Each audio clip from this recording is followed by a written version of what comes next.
good evening. It's after 7 p.m. This is the regularly scheduled meeting of Wooster City Council being held this evening, November 3rd, 2025. We are here in council chambers. The meeting's also live streamed on YouTube. And our next regularly scheduled meeting will be November 17th, 2025. With that, Ms. Hamilton, will you please call the roll of the council members? Mr. Abernathy. Here. Mr. Gaffney. Here. Mr. Huzay. Here. Ms. Knappich. Here. Mr. Malta. Here. Mr. Myers. Here. Ms. Warden. Here. We have a quorum, and the agenda will remain as it is. The only change that we will have in the agenda is we will probably, barring any specific conversation related to ordinances or items 1 through 7, we'll probably read those all at one time and then discuss them, since they are basically different parcels, but the same, it's all related to the TIF. So from that standpoint, to save any unnecessary duplicity in conversation. And with that, I ask you to stand and recite the Pledge of Allegiance. I pledge allegiance to the flag of the United States of America and to the republic for which it stands, one nation, under God, indivisible, with liberty and justice for all.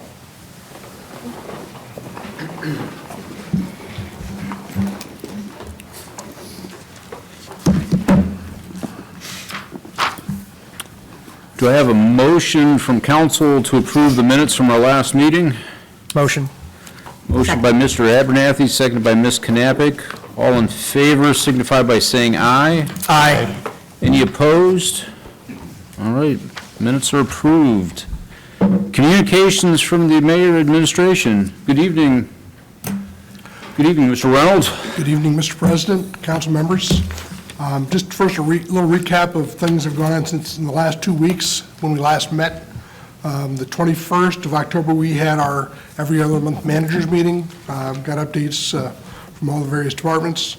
That same day, we had an executive committee meeting of the Wooster Growth Corporation in anticipation or planning for our upcoming meeting on November 20th of the full board. So Wooster Growth hasn't had a lot going on in recent months, and we're now, I think, ready to move forward with a couple projects. So we'll be back to you following that meeting.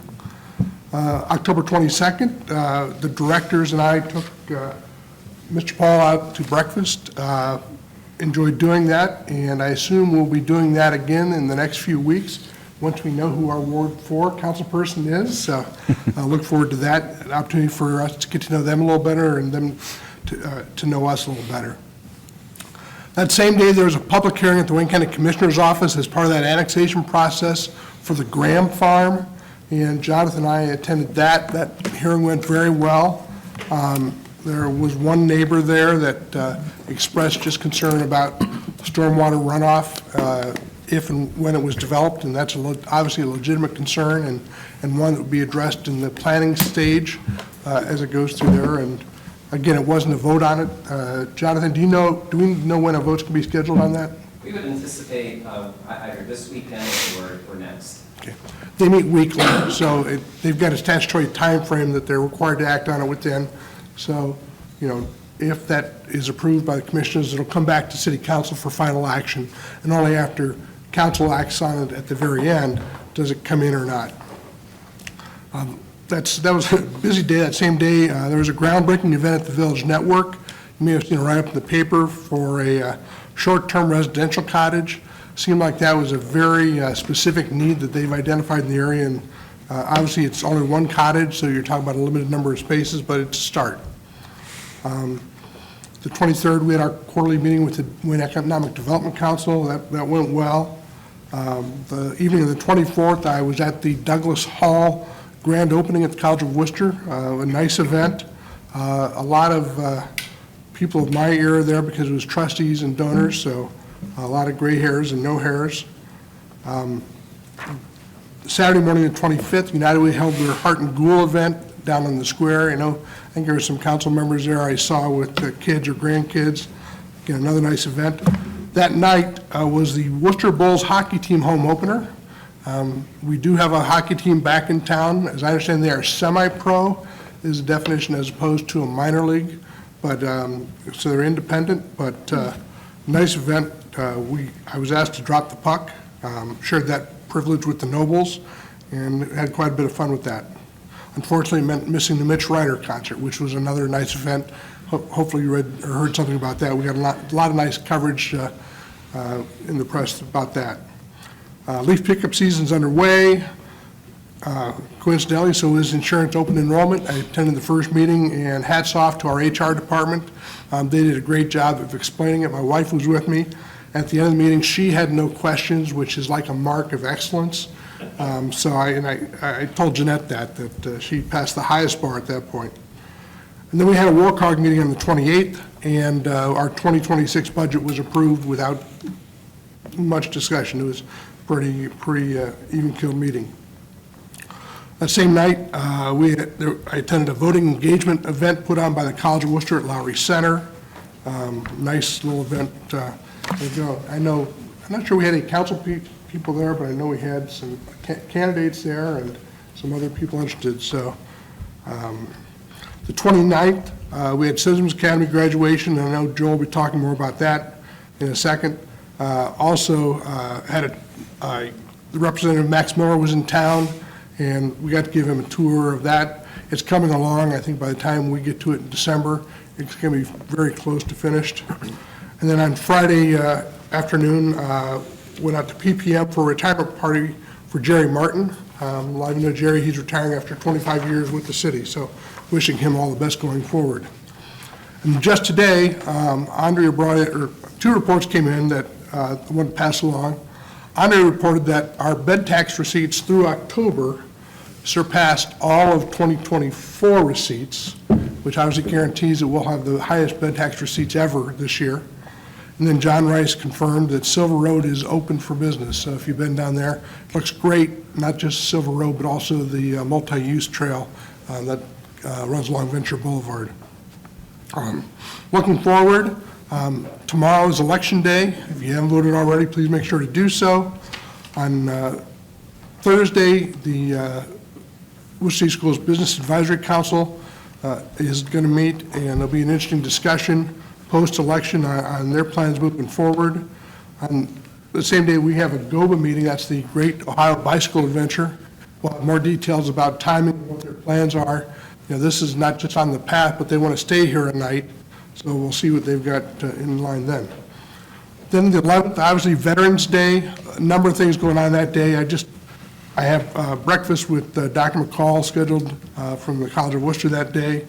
There's a Veterans Day program at the Rotary Club I'll be a part of, and there's the Worcester High School band, or I'm not sure if it's symphonic or concert, maybe both, has a Veterans Day concert at 1 p.m. up to the high school. The 13th, having lunch with Gabe Tudor. That's our regular monthly luncheon.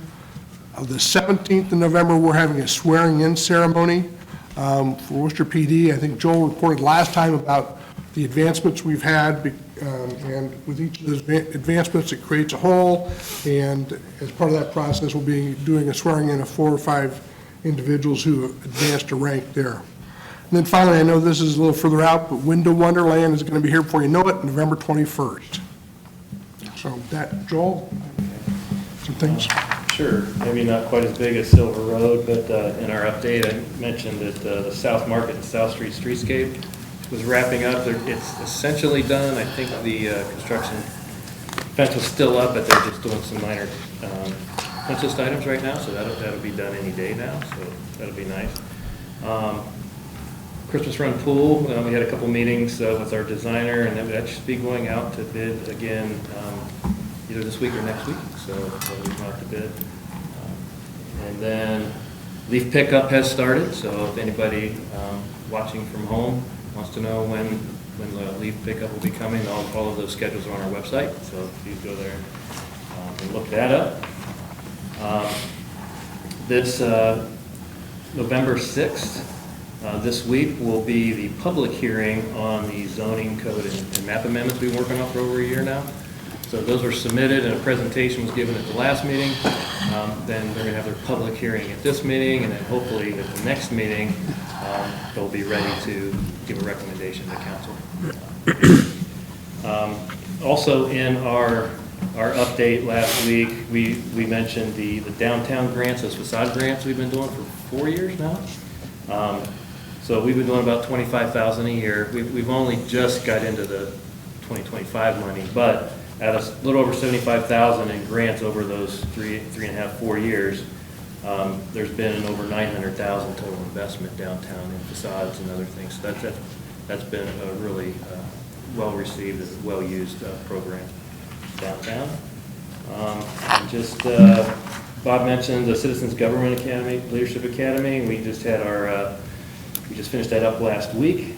I gave you one little bit of feedback we got from that. I got another one that was just about as good today. I might share that maybe in an upcoming one, but it's just a really good group of people, citizens, people that work here, some aspiring elected officials who are in the class, and so that's just been a really good class, and we get a lot of good feedback. The last class is really good because we just ask questions from the comp plan on current issues, and there's a lot of good discussion. So I included we asked those right before the end, and then we include those in that last session. So I attached that last session that had the results of that for you to look at, and we compare that to the last time we asked the same questions in our comp plan, so you can see. I know it's a small sample size, but it's still good feedback, and just to talk through with people from the community. And one last item. I don't know if Andre is going to say something, but next meeting will be the budget for 2026 will be submitted. And at the same time, if you remember back a couple of years ago, we passed legislation that allocated bed tax to 75% to our partners, and then 25% for grants downtown. So that 2 years is up, so we'll need to have legislation presented at the same time for you to consider on that as well. That's all I have. Okay, just a quick few comments on the agenda. Just one item of new business that will require 3 readings or a suspension of the rules. It does need to be passed by the end of November, so there is a sense of urgency to it. It does not need to be passed tonight. The 7 items on second reading also are not time sensitive, except in the sense that if we don't exercise our ability to do a TIF on at least some of these properties, we will not be able to do so at a later date. It's a use it or lose it opportunity. Finally, I want to give just a brief recap. The discussion at last week's meeting got a little fractured when it came to the city's use of tax incentives and TIFs, which are 2 different things. I wanted to give just a brief summary of those real quickly. And again, this is as much for the public here and at home as it is for council members. But a tax incentive is a temporary delay in tax increases used to incentivize investment in targeted areas. These are generally referred to as tax abatements and have been used by the city of Wooster strategically and intentionally in designated areas to incentivize growth and investment. Most common of these are designated as community reinvestment areas, which are CRA projects, although we also have a few enterprise zones, which are EZ projects. Probably the best example of the impact of these tax incentives in our community can be seen in our downtown. What we have today in downtown Worcester is largely the result of several decades of the use of CRAs in that area. TIF is different. TIF is an acronym for Tax Increment Financing. As Jonathan did such a good job of explaining in his memo, a TIF does not relieve the tax burden for either the developer or any future owner of the property. Instead, for a designated period of time, it allows a percentage of the newly created tax revenues to be used for infrastructure projects, while the remainder of the new revenues and 100% of the existing tax revenues goes to the schools. And in doing these infrastructure projects, the city of Worcester has a long history of paying only for those improvements that support development and allow that development to take place, and not the direct development costs that have always been the responsibility of the developer. We keep the Worcester City School District fully informed of all proposals for TIFs or tax abatements. Although Ohio law does not require formal approval by the affected school district, so long as the amount of new revenue involved does not exceed 75%, and the TIF or abatement period does not exceed 10 years. For at least the last several years, the city and the school district have been united in their willingness to use these tools in a strategic manner. Both entities have recognized that used appropriately, CRAs and TIFs will result in increases in the tax base that in the long term will pay for the short-term sacrifices many times over. In addition, the infrastructure paid for with these funds makes new development possible. Since 2010, 20% of the Worcester City School District's new revenue has been generated by new construction. So in addition to adding to the quality of life for everyone living in, working in, or visiting Worcester, the local schools see a significant financial benefit from these infrastructure projects. There was a comment in our last meeting about the need for the administration to consider alternative revenue sources given the uncertainties over future funding. The administration wholeheartedly agrees. The legislation before you for a second reading is an attempt to do exactly that. It is a hedge against the potential loss of CDBG funds or inside millage. And much like applying for a grant, if this particular revenue source doesn't actually result in the funds we hope for in the future, we are no worse off than if we didn't apply for it in the first place. Keep in mind that when it comes to infrastructure projects, any funding that doesn't come from one of these alternative sources will come out of our general fund, which means it will be paid by all Worcester City taxpayers. For that reason, we always look to use the general fund last when it comes to these projects. I've only addressed the revenue side of the equation in these comments, and by that I mean how we work to obtain other sources of funding for projects. Equally as important is the expense side, which is when and how council decides those funds are to be used. That's a separate discussion, and I'll save my remarks on that for another meeting. Thank you. Well, thank you. Our next item this evening, we do have a liquor control request, which, Ms. Hamilton, if you want to enlighten us on that. We received a liquor control request to transfer a D5I and D6 license from Ginza Restaurant Group to Asian Fusion Buffet LLC at 3729 Burbank Road, Worcester.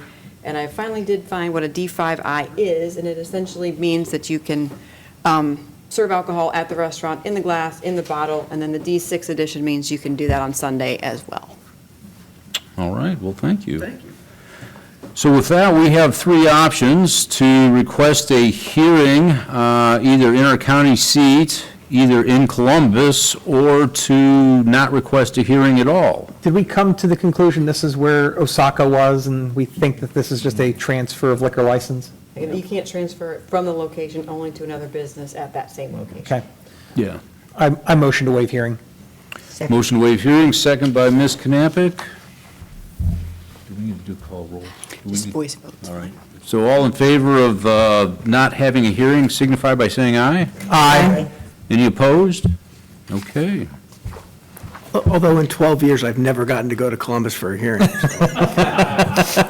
No, we have not. No, we have not. Let's not make these points like. Yeah, no. No. Yeah, yeah. Yeah.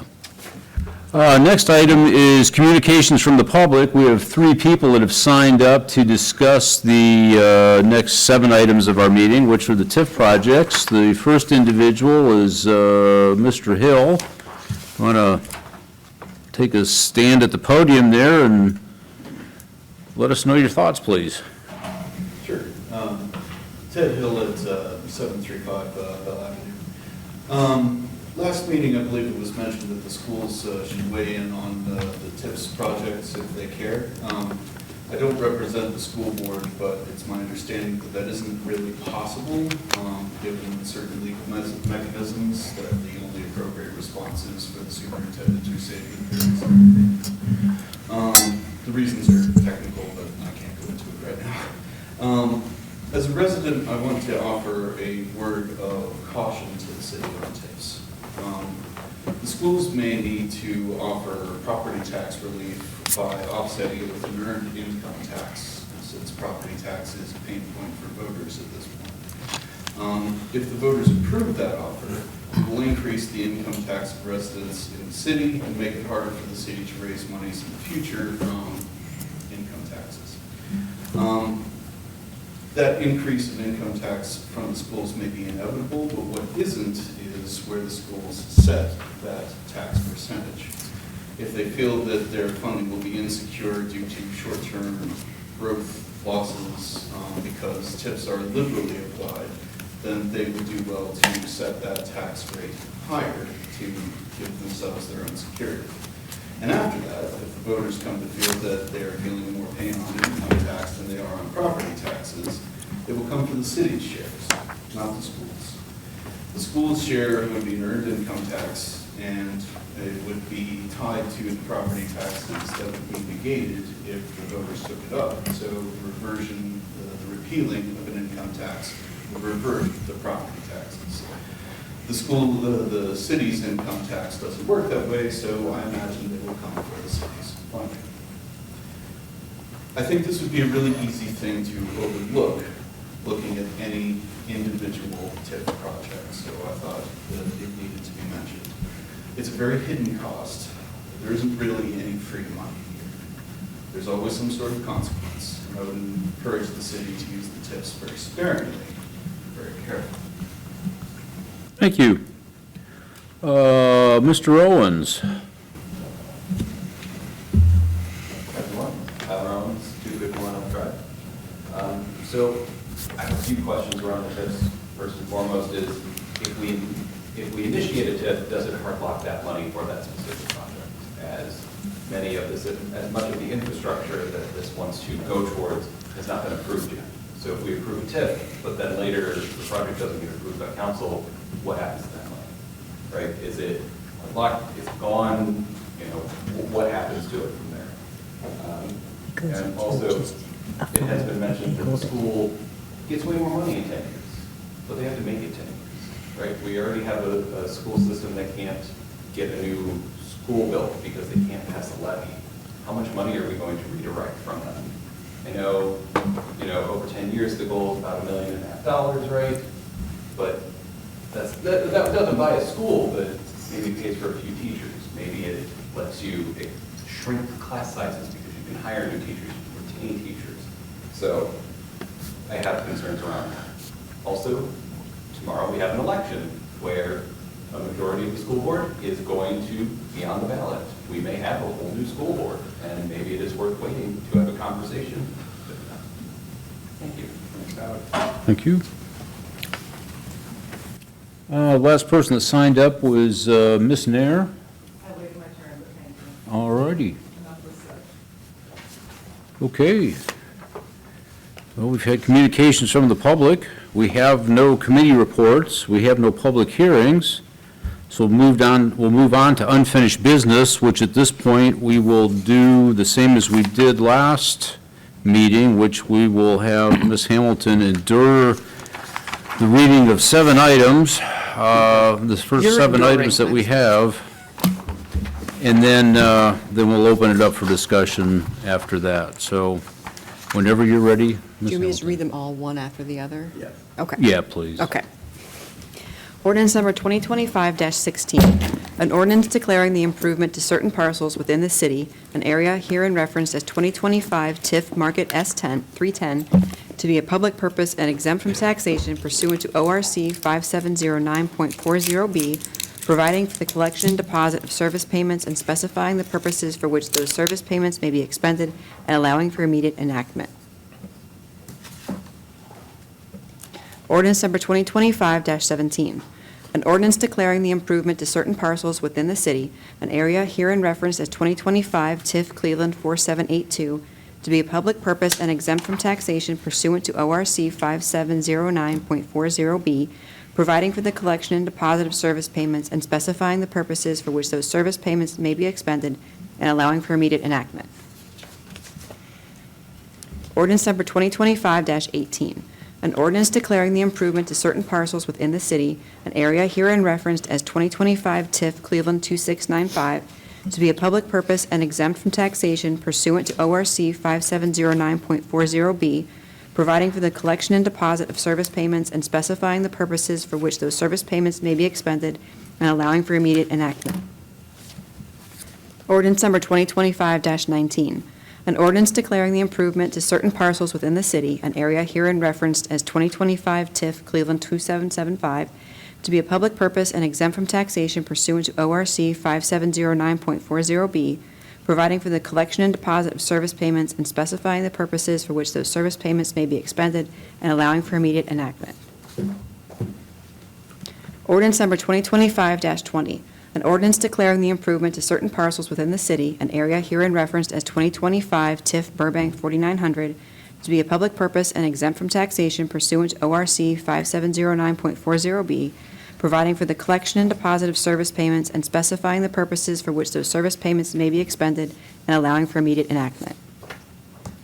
Ordinance number 2025-21, an ordinance declaring the improvement to certain parcels within the city, an area herein referenced as 2025 TIF Burbank 4855, to be a public purpose and exempt from taxation pursuant to ORC 5709.40B, providing for the collection and deposit of service payments and specifying the purposes for which those service payments may be expended and allowing for immediate enactment. Ordinance number 2025-22, an ordinance declaring the improvement to certain parcels within the city, an area herein referenced as 2025 TIF Burbank 4147, to be a public purpose and exempt from taxation pursuant to ORC 5709.40B, providing for the collection and deposit of service payments and specifying the purposes for which those service payments may be expended and allowing for immediate enactment. Thank you. Mr. Abernathy, the floor is yours. Thank you, Ms. Hamilton. Good evening, Jonathan. Good evening. Thank you for being here. I'm going to go ahead and open it up to my fellow council members. I'm sure there are some additional questions, comments. So I'll just say, who wants to open it up? Ms. Knappich. I just want to answer Mr. Owen's question. It's my understanding that if the city has the money from the TIFs and the projects do not go forward, then the money stays in a fund. Ultimately, that money can in fact be transferred into the general fund, which is what they've recently done in Chicago. So it does not go back to the schools. Thank you. Under Yes, Jonathan. Under the provision that we're utilizing, if we do not utilize these funds under this division, we have to return them. We have operated one parcel TIF previously, which is the reconstruction of Long Road. So if you're traveling up 585, you take a right onto Long Road going past Gojo Industries. All of that roadway was reconstructed utilizing a parcel TIF, same mechanism as we've utilized here. And incidentally, it turned out that that project was able to be completed and fully funded over the course of 7 years. So the remaining 3 years, that TIF fund continued to accrue those redirected revenues, but then those revenues were repaid back to the school district, to the county, and to the other taxing districts. So with the provision that we're working with here, the expectation is that either these funds go to support new infrastructure, and it has to be new, or the maintenance thereof of that new infrastructure that's encouraging new future development that builds up the tax base. And if that does not happen, or if that infrastructure can be done and we obtain grants and we obtain other financing and we don't need all of that, then those monies get returned to their respective taxing districts. Is that under the provision that we would be operating, or is that a legal requirement that it be returned back, or is it an option? The only other option would be to identify other new construction projects that would be appropriate for those general areas that we're talking about. So you could have an alternative project, but you would have to, again, justify that this is going to be new construction And the spirit of the program is to be able to help generate a stronger tax base. But if you do not do that, as was the case with Long Road, we just simply remit the money back to the schools and to the counties. And there's another portion, about 6%, that would go into the general fund. So, okay, so some of it does go back into the general fund. And again, is it mandatory that it be returned back to the other tax-based entities, or? Correct, yes, it is. Only the portion the only portion going into the general fund is the portion that would have gone into the general fund but for the TIF. Because while TIF redirects 75% of revenues, it's also redirecting 75% of the revenues that would have gone into the city's general fund. On the commercial projects, around 5 to 6% of the revenues that are on that tax bill go into the city's general fund, so that portion also gets redirected into the TIF fund. Is that a time frame too, that has to happen within? As soon as you would make that decision that, hey, these funds are not being spent, part of the TIF process is TIF will, it's similar to the CRAs and EZs in terms of you have a TIRC council reviews it, except for you review it a couple different times. There's a tax incentive review council that'll look at what funds have been expended from those funds, what infrastructure has been delivered, and so each year, school districts, the county auditor, and other partners weigh in and provide comments to that tax incentive review process.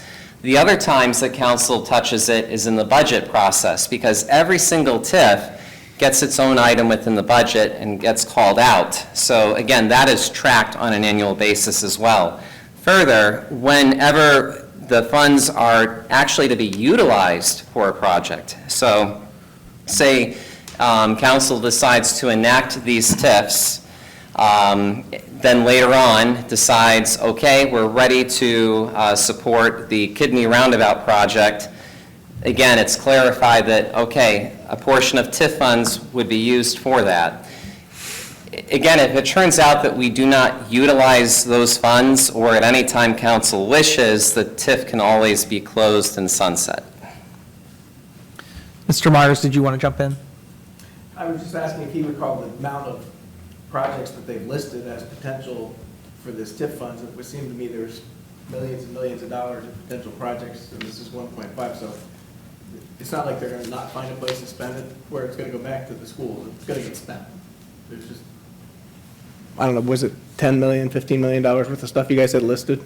There's approximately about $10 million of infrastructure called out in the Chances of comprehensive not plan. spending 1.5 on one of those and having the money go back to the schools is about zero.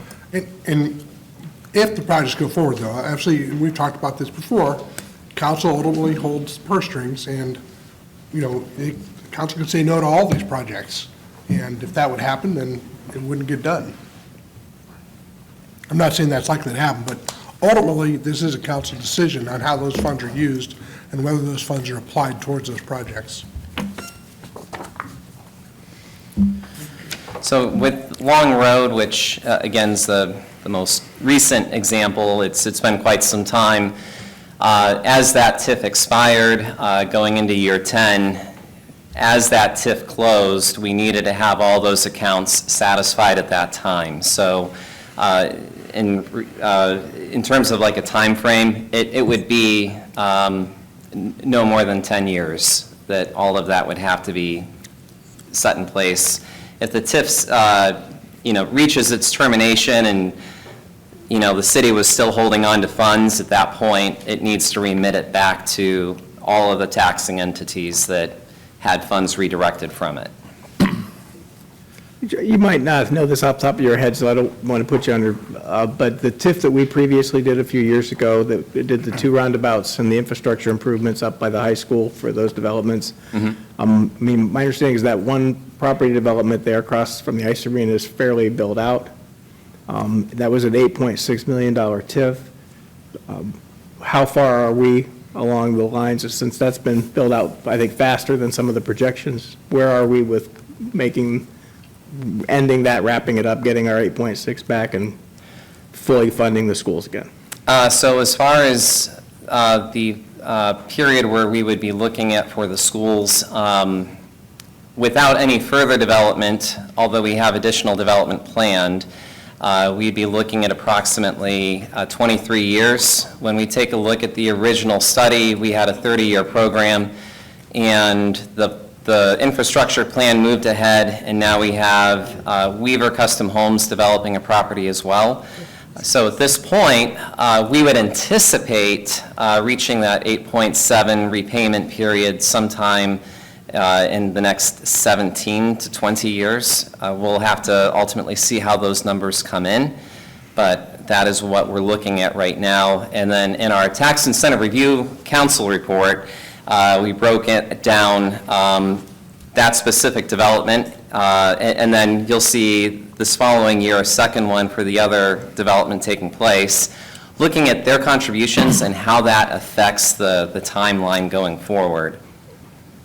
Okay. But that's something that, for all of these, we will have to, or, well, we will want to, would recommend, that we keep a similar trajectory printed, published, and in place. That's something I would hope our Tax Incentive Review Council would want to look at. I think that's important for our schools to see, too, that what infrastructure is being delivered, and is that infrastructure indeed leading to an increase in revenues versus having done nothing? Welcome. So I'm getting a couple of different messages from people contacting me in the last week or two. And one is from the business side. So there have been some prominent business folks in the city of Worcester that are extremely concerned over this. They see 7 TIF zones, and they're using the word abuse of this type of financing. Because I think we're used to seeing, here's a TIF zone for a very specific project, let's vote on this for this project, and they're seeing 7. And even though it's not a huge amount of money, this is a significant change in direction from what we've seen. And so how would you address that, hey, we've had these other zones before for very specific projects that frankly, we can point to what they were doing, providing infrastructure for much-needed housing here in the city of Worcester. How would you address a business owner who's saying, those were absolutely needed because we needed the housing, why are you now dumping 7 all at once for a relatively small amount of money, and just and address just this idea that we're potentially abusing this program?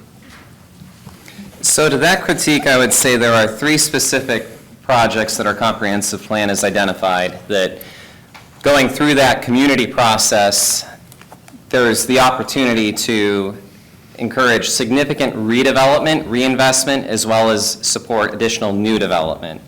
So in that regard, this is a way to deliver infrastructure faster, and by delivering infrastructure faster, that means that we can encourage development on a shorter time frame. That puts additional revenues into the hands of not only city government, but also county government, as well as our schools, versus having done nothing. That is, again, what we're doing is we're making an investment in infrastructure in order to support additional development, encourage appreciation of commercial development that helps to build that tax base up. And in doing so, that minimizes the burden on existing business and existing taxpayers. So let me come back to you real quick. I want to just add this, though. There is going to be a point, though, and let me say this is my opinion. This is my opinion, there will become a point where there's going to be TIF exhaustion. And what if we have another major project from a major developer who wants to come in and wants to utilize this program, and the public's just had it? Because we just passed 7 new TIFs, and they come to you and say, hey, we want to build 200 houses, but we need infrastructure help, and we need this money. And the schools are going to be looking at you like, you've taken money here, you just took another $1 million from us, and you're going to take, another several million from us over here. There's going to be TIF exhaustion here at some point. So I think there's concern from some folks that want to do business in this city, that are looking to the future, that, man, you're dropping 7 TIFs, and when the future comes that they may want to take advantage of this program, suddenly, there might not be an appetite to be able to use that program. So there are 2 points. One, some of the concerns that some communities face from businesses is that when there are communities that start looking towards TIF, there's concern that, opportunities like CRA and enterprise zone might be going away. Dublin, which has 41 different TIFs, for instance, has a policy that they no longer use CRA, but for projects that have a direct public service aspect to it. That's not what we're talking about. Our environment's a little bit different. There's still going to be a need to have CRA or enterprise zone on those, again, basic sector, very strategic projects. When it comes to continuing to utilize TIF for something along the lines of additional development, again, it comes down to an understanding of what TIF is looking to accomplish, and that is, this is not looking to just simply take revenue to do some infrastructure and yay, some money came out of thin air. These are real revenues paid for by people's hard-earned treasure, but it is being redirected into infrastructure as an investment that's supposed to pay a permanent dividend. So that developer who wants to do additional housing in the future, again, would have that same pro forma. Hey, with this revenue, we forego X amount, but by doing that, we're able to increase long-term revenues many more fold. Then I'm going to come back to you on this, is that the schools cannot pass a levy. And if we're going to keep, and I get it, they're going to keep 100% of current, and they're going to get 20%, 25% of new. But if we don't do a TIF, they get 100% of current and 100% of new. And if they're trying to build a new building and try to get these young people into a newer, safer building and build a full campus or near campus so that they can get everybody kind of consolidated and into safer buildings, the more and more we continue to TIF, the more and more the people are saying, and I get it, if the schools can't respond, they can't respond, but the city keeps peeling back 75%, and then here's another 75%, and then we vote on another TIF, and there's another 75%, and yeah, there's 25% trickling in, but then they keep coming back for a levy, and the voters just like, we're not passing a levy. It hasn't been close. So that's my biggest concern, is that we want to, and I totally get why you want to use a TIF. It's a great tool. But I'm concerned about the timing. Our school is trying to get a building built. And this is, I think it's really a bad look when the school is struggling so mightily to get that financing, and here we are saying, here's 25% when you could be getting 100%. I think that's just a bad look. So in reality, again, going into the details, a lot of these projects, the schools will be earning around 80% of those revenues. So this is not a flat 25%. It is a 25% tax revenue that comes in on property taxes, and then there's another reimbursement in some cases where we're sharing revenue of 60, 70% additional funds coming in from shared income tax. So that's going to vary from project to project. That's why each of those had those detailed pro formas, because there will be revenues that get shared, very similar to our enterprise zone program. So we'll say, very commonly, we'll hear it said that, hey, this is just an exemption, it doesn't cost anything. But what's happening in reality is, for some of our major projects, the city of Wooster is taking its income tax and it's paying the full difference of that tax cut to the school district, so they are held harmless from that. So they will not be completely held harmless in all of this, but again, the purpose of this is to generate additional revenue. So on average, Worcester City School District has gained, because of city infrastructure, $600,000 annually because of new construction as a result of city infrastructure, city policies, and services that make that possible. We're asking to take 120K of that average 600 to reinvest it into more infrastructure so we can take that 600K, make it 800K to make them more solvent. So it is, again, an investment looking into how this moves forward. So, Jonathan, you kind of touched on it already. So the way we've used TIF before, you mentioned Long Road, and we know we have Oak Hill with the Spring Run development, and then Mechanicsburg and Silver Road because of the Clear Creek development. So we've used TIF before for new properties coming in to the city essentially, and we're taking county roads and making them city-worthy, right? This, to me, is breaking that system by we're doing infill projects. We're doing items off of our wish list from the comprehensive plan, not something we necessarily need, with the extension of Riffle Road, sure. And you already mentioned that so if we're going to take property tax to fund infrastructure, which we already fund infrastructure from our general fund anyways, what's the point if we turn around and remit some income tax back to the school system? I'm just having a hard time seeing why we're doing this now and what the purpose is. And I understand we're going to lose some potential grant funding or whatnot, but CDBG funding is essentially Ward 1 funding. We're not doing exclusively Ward 1 projects here. So, I know I threw a lot at you. But. Yeah, no, and CDBG is just one example. We can utilize that for certain critical infrastructure projects. When we're taking a look at some of the developments like around the hospital district, which is more than 50% LMI but doesn't hit CDBG criteria yet, we run into different programming there that we have to take a look at. But similar to downtown, what we're looking at is an opportunity to increase that tax base again, because the more that we can encourage redevelopment, the more revenues that the schools, as well as county and as well as our general fund, earns. And so that means that when levies have to be brought, a smaller amount can be asked for.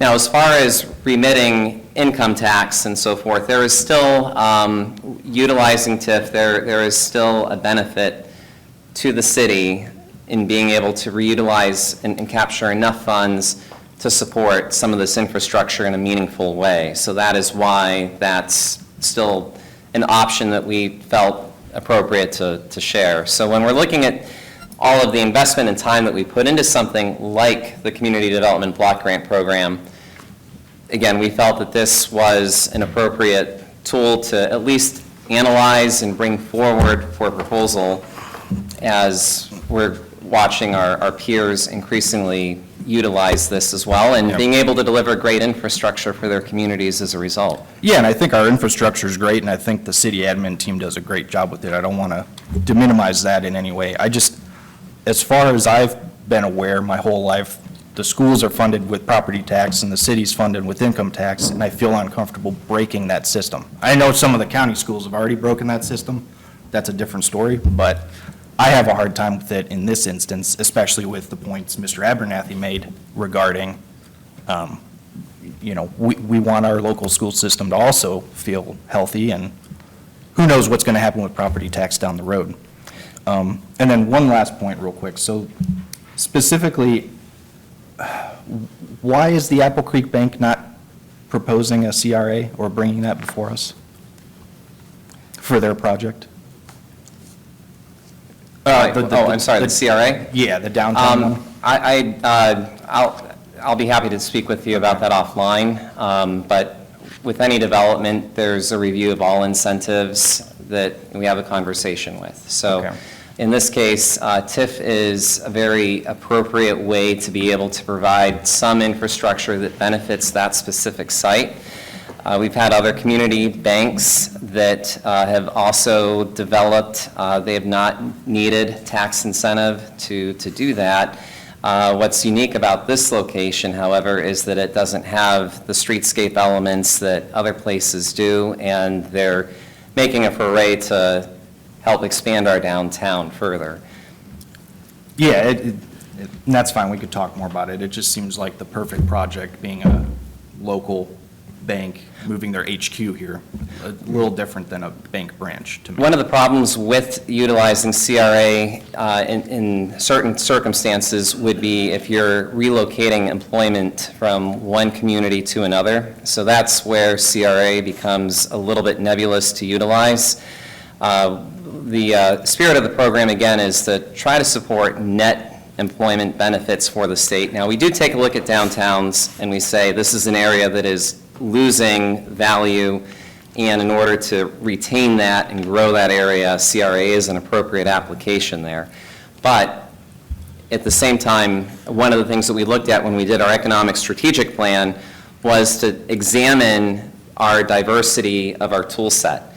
And so when we're using only tax exemption, where we're giving away the tax breaks and there's not a public investment coming back, again, there's a time and a place for that, but there's also a benefit of utilizing something like TIF, where you're able to have everybody paying the same tax rate as, you know, the other banks and other neighbors are, and at the same time, be able to utilize those funds in a strategic manner. In this case, streetscape and improving and expanding our downtown that generates long-term revenues for everybody. So that also, for a lot of projects, TIF is attractive because you might be looking at an infrastructure expense. So instead of taking a tax break where I'm going to have reduced taxes for the next 10 years, hey, I can have some infrastructure taken off my back up front. That saves me money. I don't need to finance that. Or in this case, if it's something that's extra and above beyond what that developer would normally be expected to do, it's still an added benefit to help accentuate that project and help pull that into the fabric of downtown. Point well taken. It just seems to fit the applications that we've seen before and would be a no-brainer. Mr. Miller, you mentioned previously that the law does not require approval from certain other entities, kind of like we had with the TIF we did at Oak Hill, that, the school board signed off. I think the county, I mean, you did a lot of work on that, and I know we had people that were involved, our partners, they signed off on it. You mentioned that this, because it's 75% in 10 years, that nobody has to sign off on it. If it were a higher percentage or longer, do those partners have to sign off like they did before? They do. We are required, and we started having discussions months ago to get comment on these approaches. I know there were some comments said that there's some legal issues that the school is not able to provide comment. That is not true. We have had a very good relationship with the school district for multiple years. We've had lots of feedback. Sometimes it's informal, sometimes it has been formal. But they would have to, the school board would have to vote and would have to approve it if it were over 75%? If going over 75% or 10 years, approval of the school district is required, and also in certain cases, the county commissioners would also have to consent to anything, they have to consent to a portion of anything over 75% in their case. Then I guess my recommendation will be, let's make it 80% for 12 years and see what those people have to say. Because you're just trying to slide it in without asking, without getting their permission. Let's ask them, let's get written permission. And then I might, be more interested. Well, I mean, 75% for 10 years is good. 80% for 12's got to be better. That's, Well, that would be helpful for the project. One of the things that we examined was, should we take a look at a model similar to a 30-year, 100% TIF, which is the most common type of TIF in the state of Ohio. So most communities will do a similar arrangement like this, but it's 100%, 30 years, no income tax sharing, but a higher percentage of the tax revenues up front. So that does a couple things. It provides some additional revenues for the city. It's a little bit easier to manage because now we don't have to track income tax. We don't have to share that. It sounds pretty good. The only problem is that you're on a longer time frame now. So most of those projects end up going out to a large bond financing. And so when that happens, much of the citizens' tax revenue then gets gobbled up into interest fees with banks.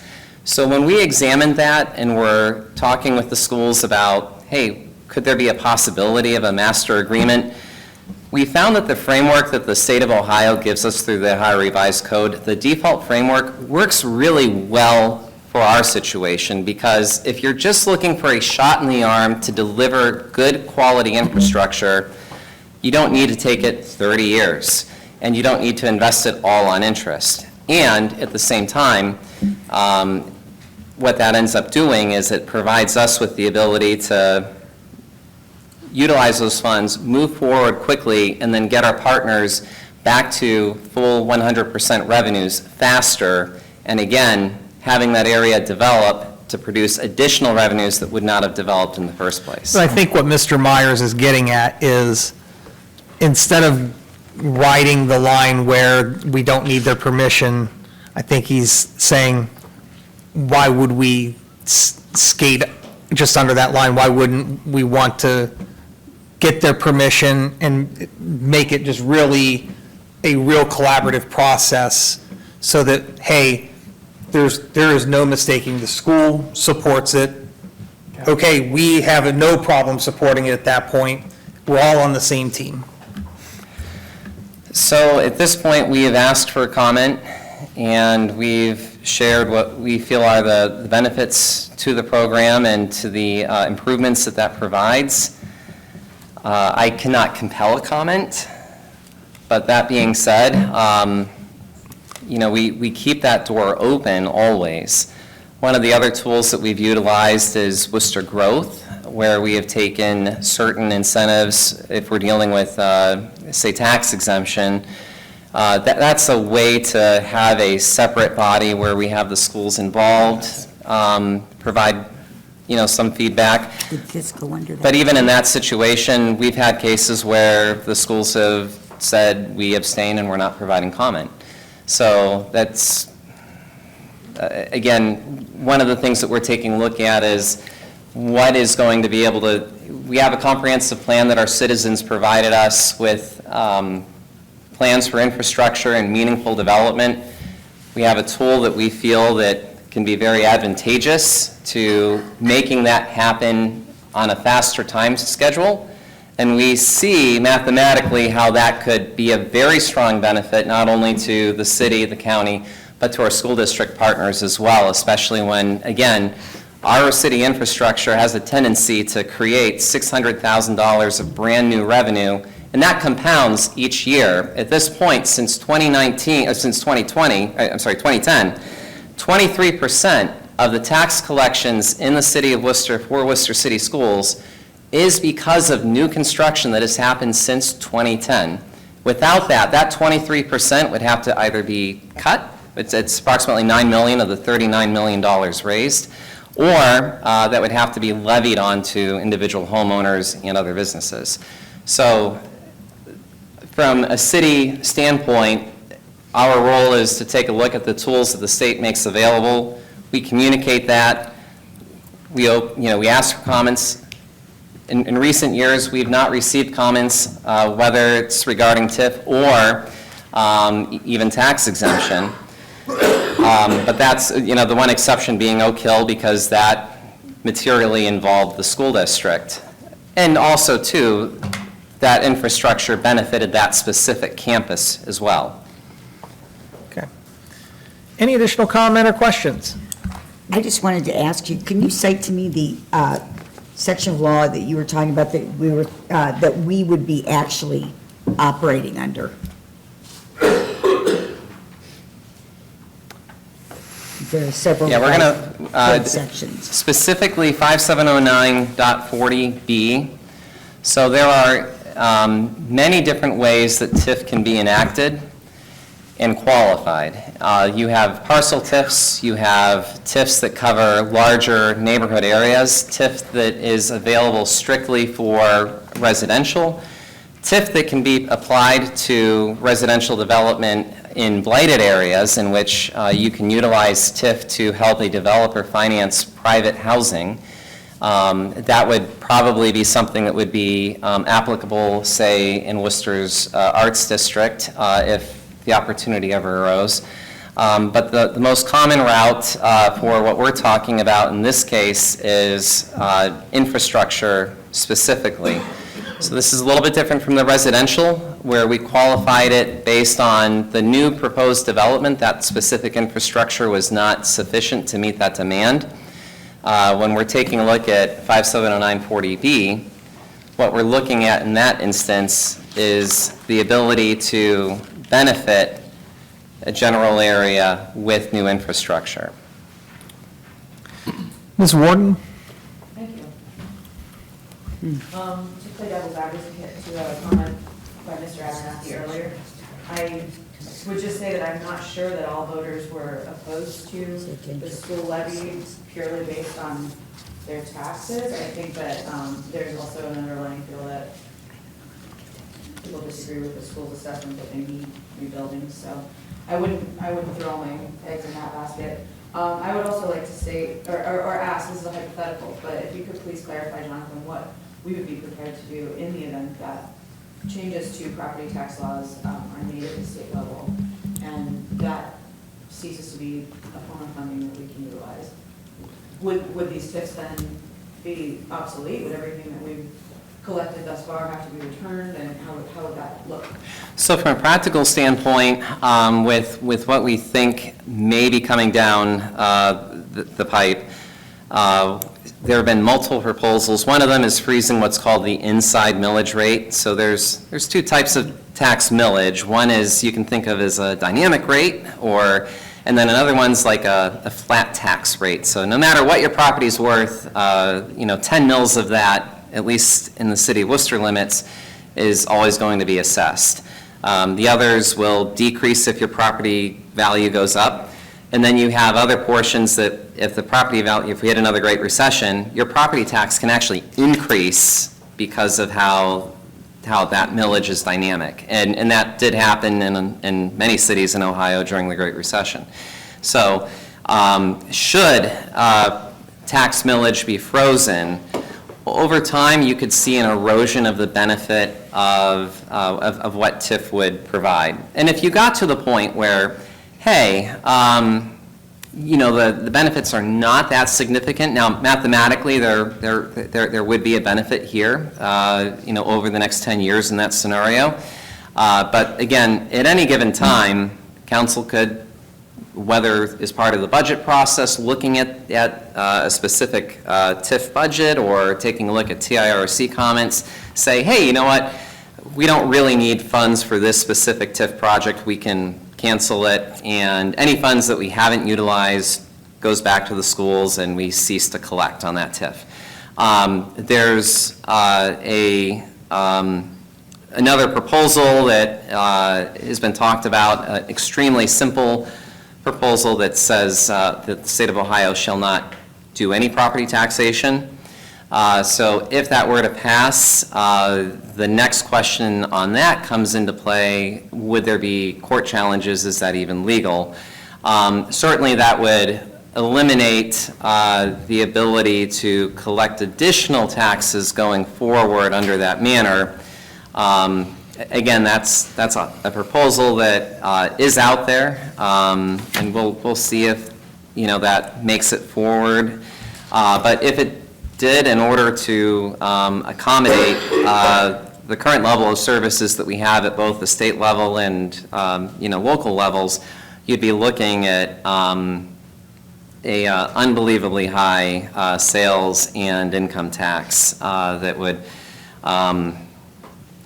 be essentially catastrophic. So that again would affect all of our programming. Again, about 15% of our budget for the general fund is reliant on property taxation. So for the most part, the city would probably be in an okay spot. A lot of our other partners at the county and the school would, be making pivots. And it's certainly possible as we look at the future that, we will see some changes in tax structures over time. But looking 10 years out, looking at some modest changes and some modest appropriate tax reform, this would still be a good vehicle to delivering infrastructure. Again, the spirit being we want to open up areas for development, and we want to unlock areas like our hospital district so that they can redevelop to generate that additional revenue so that we lower the tax demand on everybody else. I have one additional question, please, Jonathan. This is something that you and I discussed earlier today on the phone, and I thought it was interesting. So if you wouldn't mind briefly touching on, one of the incentives for this TIF financing being that we wouldn't be using bonds to pay for some of the projects that we are hoping to implement, and through those bonds, you mentioned that there's also interest that accumulates so that the cost is actually more significant than we're looking at. Yes, so like if we're looking at a model where, hey, we'll take we'll share more of the property tax revenues, but go for a longer term, a lot of that gets devoured by interest at that point, because in order to program some of this infrastructure looking 30 years out, at that point you're essentially mortgaging elements, and so more of that funding that we're collecting from all of us, from every taxpayer, you, me, and everybody listening, goes to support interest on that bond. Maybe that infrastructure is delivered and we're enjoying it. That is the situation that we are in with Oak Hill. Sometimes that's necessary depending upon the scope of the project.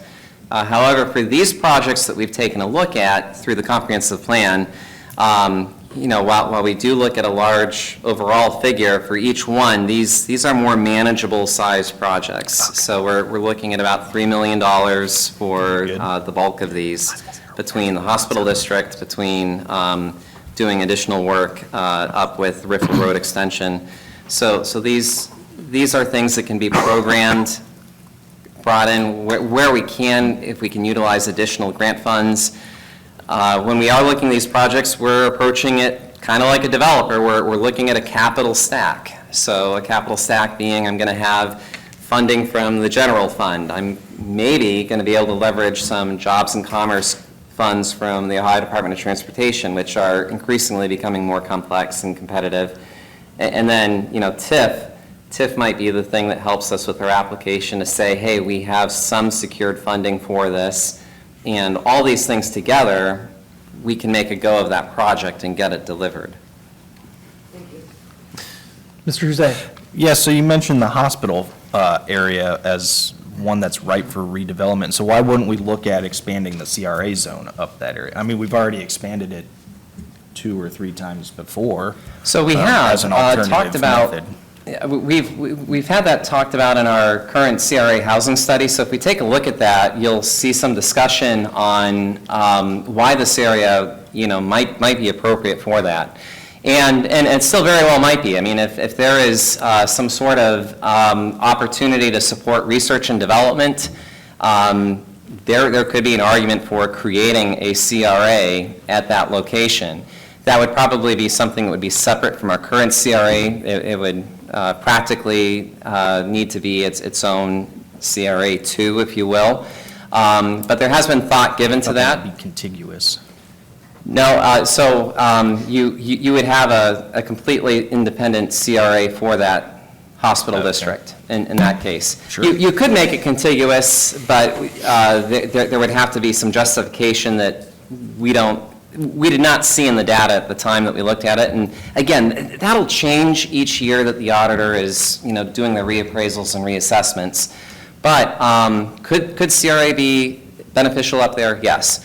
The problem with CRA, though, is we're taking a look at the types of developments that we have right now are non-basic sector. So these are businesses that are incentivized to develop because they are selling specifically to Wooster area customers.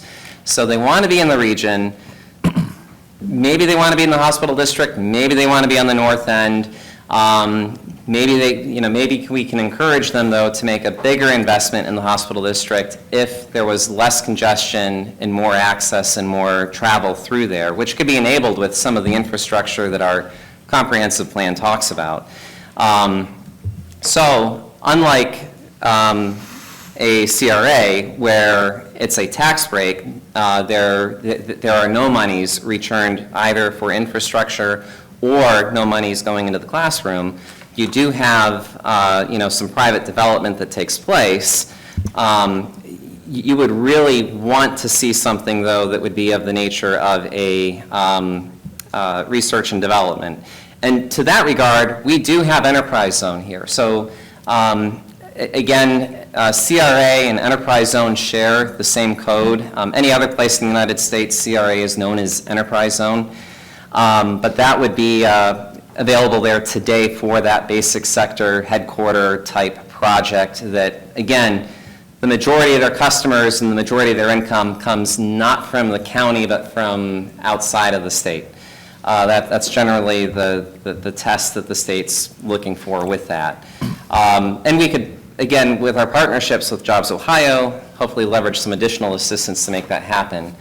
But for these smaller projects that are taking place, when we take a look at, say, the TWG development that would have some traffic flowing through here, this would be a good opportunity to utilize a project that's already being supported with tax credits, tax revenues, to be able to recapture some of that and support that with additional infrastructure in this location. Again, allowing that to be funded at a faster rate sooner and less interest than we would be looking at if we were going a traditional bond route and a much longer repayment term. And Mr. Doherty, does the city still offer income tax reciprocity? So we offer credit, yes, up to 100% if you, yes. Okay. My point being, there's other options than this one before us. And I'd rather pillage from our own citizens before pillaging from the school system. Well, the school system and the city citizens are a mutual taxpayer.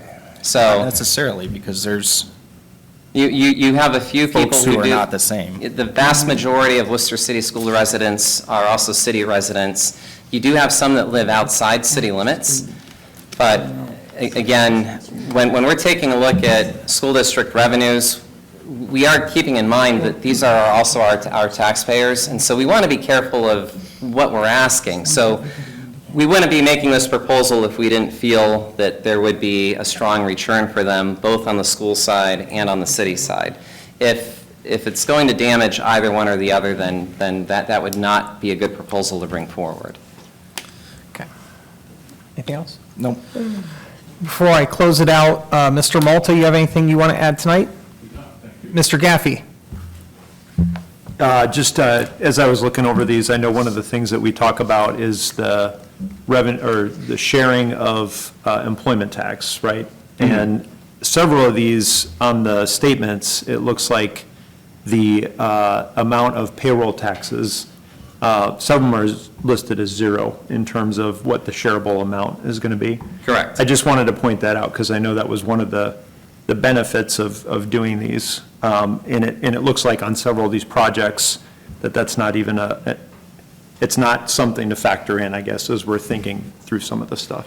Yeah, so when, and this applies for anything that involves TIF, or if we're talking CRA or enterprise zone as well, when payrolls for new employees are at $1 million, which would, for us, equate to $15,000 of income tax. Once $15,000 of income tax is achieved from new people who have not previously been employed in the city of Worcester the previous 2 years, those are considered new people under the state of, under Ohio law, and that's seen as a gain. And so the state's prescription is, hey, communities, cities, or, and it really would be cities in this case, if you are levying an income tax and you have that return, we want you to then share that 50/50 with the schools, unless you make one of these alternative 30-year arrangements. That happens at that threshold of $1 million. So for a gas station, you're unlikely to have $1 million payroll, so you'll see that zeroed out in that case, because honestly, as we're taking a look at it, we're probably not going to see $1 million of payroll out of that in a given year. A lot of other projects, if we're dealing with restaurants, if we're dealing with some of the other non-basic commercial, we're probably very easily going to be well over that threshold, and so that's where the ask goes from 75% to ineffective, in some cases, 30%. So again, it's going to depend on how much these sites actually develop, not just in property tax, but income tax, and those two things together as a whole, and then those are shared. Thank you. I just wanted to clarify that $1 million threshold is helpful as we look at all of this. Okay. So can I do a blanket, or would you prefer me to go one by one and leave them where they're at? Or you just say, we're going to leave them on second reading, third reading next Yeah, meeting. you don't have to do anything for that. So I'll give you a blanket on 2025-16 through 22. We will leave it on second reading.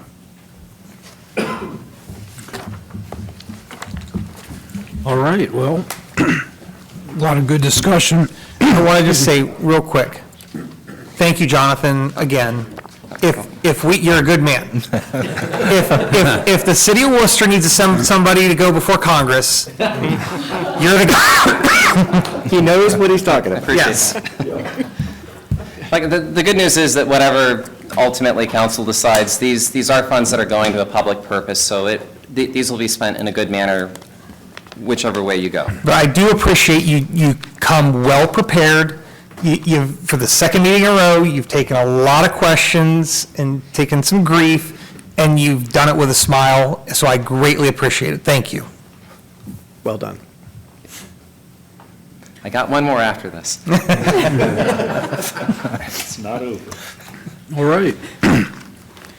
We'll move on to new business, which at this point is Resolution 2025-65, but Ms. Hamilton, you please read it for us.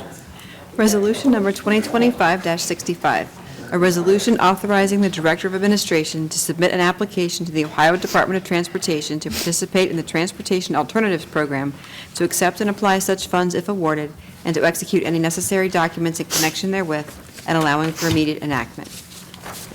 Ms. Warden, the floor is yours. Thank you. Okay, this is a request to apply for funding through ODOT's Transportation Alternatives Program, or TAP, and if awarded, enter into agreement with ODOT to accept the funding and execute any additional documents or agreements with ODOT that are required. These funds would be designated for the construction of shared-use paths along Venture Boulevard and the connection of Clear Creek Park and Walton Woods to existing paths in the area. The project would add 1.25 miles of shared-use paths to the city's existing network. Projects are estimated to cost $900,000. If awarded, the TAP funding would cover up to 80% of the cost. The project isn't even slated until 2029, but the application for this is due November 30th. There is no cost to apply, so I feel like we're really off the hook for this, and we'll try to make it easy on Jonathan since he's done so much work already. So I'm going to move to suspend the rules and place this on third and final reading. I'll second. Motion to suspend rules, seconded by Mr. Abernathy. Ms. Hamilton, please call the roll on the suspension of the rules. Ms. Warden? Yes. Mr. Abernathy? Yes. Mr. Huzay? Yes. Ms. Knappich? Yes. Mr. Gaffey? Yes. Mr. Myers? Yes. Mr. Malta? Yes. Ms. Warden, Move to adopt. motion to adopt. Is there a second? Second. Second by Mr. Abernathy. Ms. Hamilton, please call the roll on the adoption. Mr. President, I had a Yes. quick question. Am I crazy, or is this in the exact area that we could have TIFed to get this project funded as well, down the street from the Clear Creek development? I think that you're talking about the other 10% to match it. Can you explain that further? for me? So we do have a TIF in this location. Yeah. and there would be a match that would be required. And the TIF that is in place could potentially support that, because that particular neighborhood has no connection today to the rest of the city. This would actually provide walkable connection to that neighborhood, to the city, and also take Clear Creek Park and our Walton Woods and connect that to the rest. The other fun fact is, out of the 90% that would be funded, a good portion of that also gets funded through the Ohio Turnpike revenues that come in, and it's an opportunity for us to participate in that as well. And you thought you were off the hook. I hope it's good news, but. Thank you. Okay, well, Ms. Hamilton, please call the roll on the adoption then. Ms. Warden? Yes. Mr. Abernathy? Yes. Mr. Huzay? Yes. Ms. Knappich? Yes. Mr. Gaffey? Yes. Mr. Myers? Yes. Mr. Malta? Yes. Okay. Resolution is approved. We'll move on to miscellaneous. At this point, we'll start with Mr. Gaffey this evening. All right. No, I just really appreciated reading the Citizens Academy comments, so thank you for sharing that. There's some very good comments about our community, and even in the section about what do you like least about the city of Worcester, there's some good constructive comments in there as well, so definitely appreciate that. Thank you to all the prospective, or all the candidates that are here tonight. Good luck tomorrow, and that's about it for me. Okay. Ms. Warden? Thank you again, Jonathan, for all of the work, not only that you did, in the preceding meeting, this meeting, but all the work that you have put into preparing each one of these ordinances, because it's definitely time-consuming and requires a great deal of knowledge, which we're very fortunate to have you. I would just also like to wish the best of luck to everyone who's up for election tomorrow, and I hope everyone exercises their right to vote. Thank you. Mr. Malta? As always, thank you all for attending, and all those that are viewing. And yeah, go out and vote. Have a good day. Thank you. Okay. Mr. Huzay? Yes, thank you, Jonathan. You're a great sport. Hope everybody had a good Halloween and is getting out to vote tomorrow. That is all. Mr. Abernathy? Obviously, good luck to our candidates here in attendance. Tomorrow, I believe it was just a couple years ago, I was on the edge of my seat, so I know how you guys are probably feeling. It'll just get ramped up tomorrow, so good luck to all of you. And I'd be remiss if I didn't mention that it's starting to get real, that we're just a few meetings away where we're not going to have Mr. Myers or Ms. Knappich here anymore. And I would just want to say that I've learned a lot from you guys. I appreciate the mentorship. And, it's not going to be the same without having you guys. I know I still got a few more meetings with you, but it's starting to set in, and it kind of stinks. But, we got some fresh faces coming along, and, hopefully I'll be able to impart some wisdom that you guys have given to me over the last couple of years. So thank you for what you've done and how you've served the city. That's all I've got. Ms. Knappich? Thank you very much. Appreciate that. Can't speak for Mr. Meyer, but it's been my pleasure and my honor to be sitting here on council, very much so. And just a few more meetings, and that'll be it. So, but for tonight, I just want to say thank you for everyone who came, everyone who's watching. Good luck to the candidates tomorrow. Don't forget to vote, and be careful going home. Mr. Myers? Thank you, President Sanders. I want to thank Mr. Hill and Mr. Owens for coming this evening and speaking. I appreciated the comments you both made. And also, I'm really just grateful that I'm not worried about Wednesday this time, because it's been 3 elections that I've had to be in your shoes, those of you who are running for office. I do want to commend all of you for stepping up. I'm grateful for people being willing to take the responsibility and opportunity to help out, and wish you all the best. And I'm just glad I'm not in that shoe, in that case. I think the administration's glad I'm not too. But anyway, thank you very much. Motion to adjourn. Second. Motion to adjourn, second. All in favor signify by saying aye. Aye. We're adjourned. Thank you all.